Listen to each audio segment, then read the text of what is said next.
Sonic Superstars released at least 10 days ago, and the first thing I did was beat the main story. The second thing I did was beat the second story. But the third thing I did was beat the last story. Just kidding, I tried to beat Sonic Superstars without right or left. This near month-long journey is the hardest challenge I've ever taken on, so you'll want to stick around.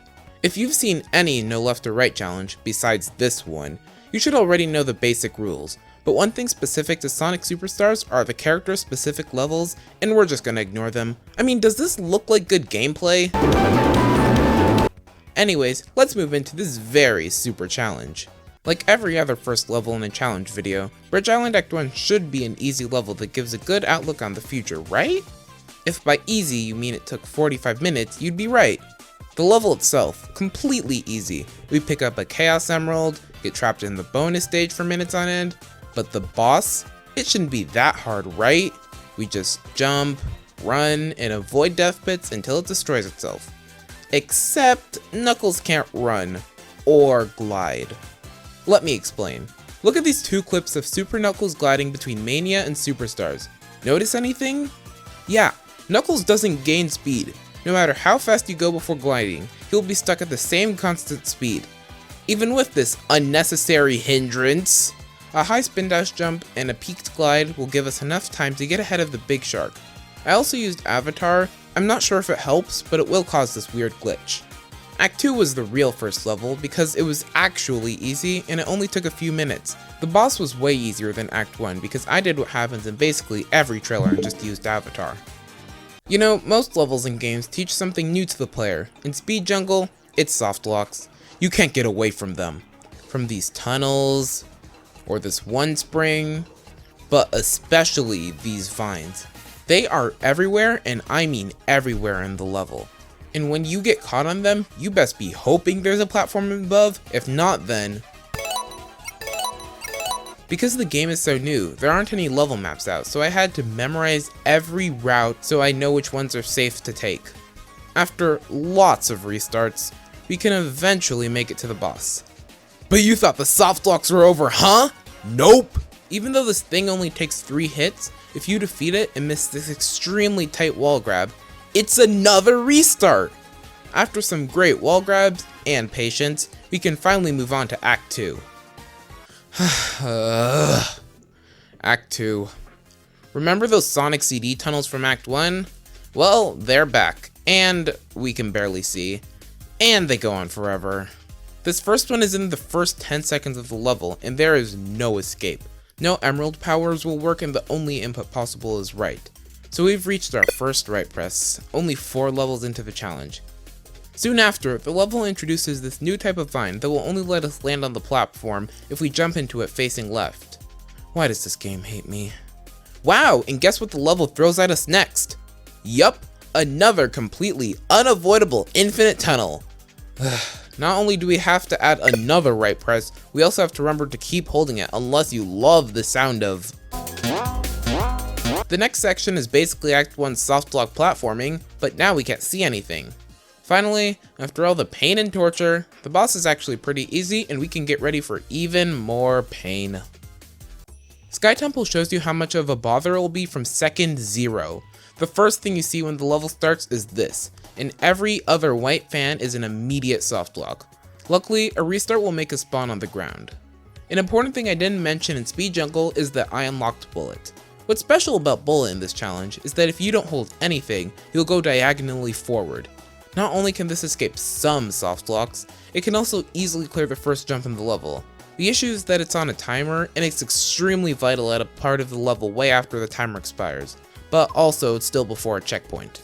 Eventually, I got this amazing jump onto the last fan at the start, and we can save Bullet for later.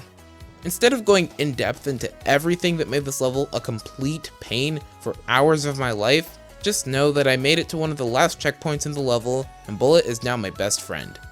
At this late checkpoint in the level, I tried using Bullet before getting trapped by the Purgatory fans, and guess what? We made it to the boss checkpoint! Except Knuckles is in the background, and there's an invisible wall. After a full restart, I made it right before the point where Knuckles is sent to the background and kept spamming Bullet, and it actually worked. This might actually be a helpful trick for speedrunners. I got bored by the boss very quickly, and accidentally discovered the already known boss skip in this level, the first of many. I still feel proud that I found the skip before even seeing a video about it, and landed perfectly on the capsule. Now, we can move on to the first not painful zone of this challenge. Pinball Carnival Act 1 is honestly the freest thing ever, even more free than subscribing to the channel. It was a great vibe the whole way through, but I was nervous about the Mach Speed death section. Luckily, with all the boosters and springs there, all we have to do is roll and we can complete it. The boss also wasn't that bad.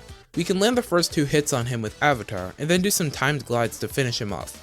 Luckily, I don't think it's possible to pull off a Speed Jungle 1 boss here and get soft locked, so now we can get spooky. In Act 2, I learned very quickly that gliding on roller coasters is not a good way of surviving, so back to good old jumping. Luckily, the half of the level that isn't on rails was pretty fun. Just some pinball platforming, and almost everything in the level lets us glide after hitting them. Somehow, I managed to make Knuckles ignore how bumpers and physics work, and he latched onto the air, and when I climbed down the bumper, I got soft locked again. After all of the pinball fun, we have to go back to the really long, difficult roller coaster section. Slightly earlier in the level, we learn about these purple spike guys who roll across the coaster, and it's already hard to dodge one of them. Now imagine 2 of them coming at you. Yeah, sounds bad, right? Ha! Nope! This level sends 3 of them on the same coaster twice. So, there are a few ways we can get past this. Option 1, we damage boost through them, which does actually work, until it doesn't.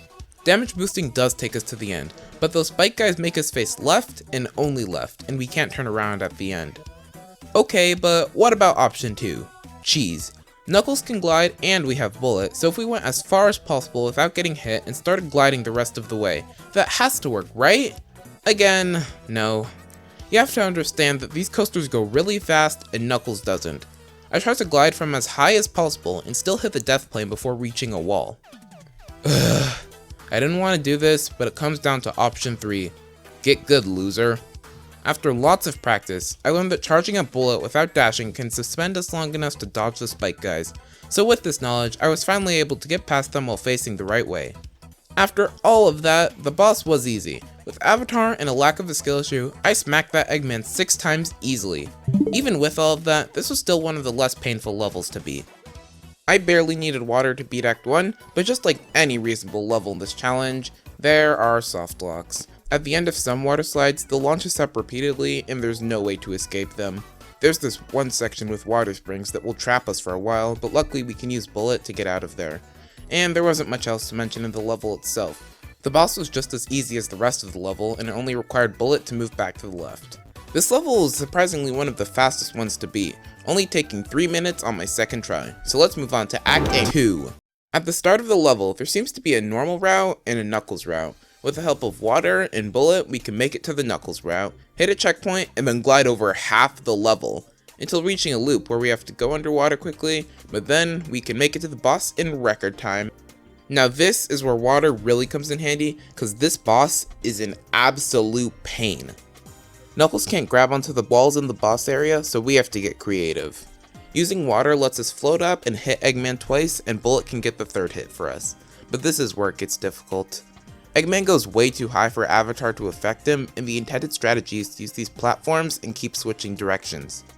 I tried a bunch of strategies to pull off the 4th hit, and the best one I found was to use Bullet for the first 3 hits and then save water for later. The strategy was effective in the fact that we can make it to the next section after the 4th hit, except I already wasted water and we're facing left.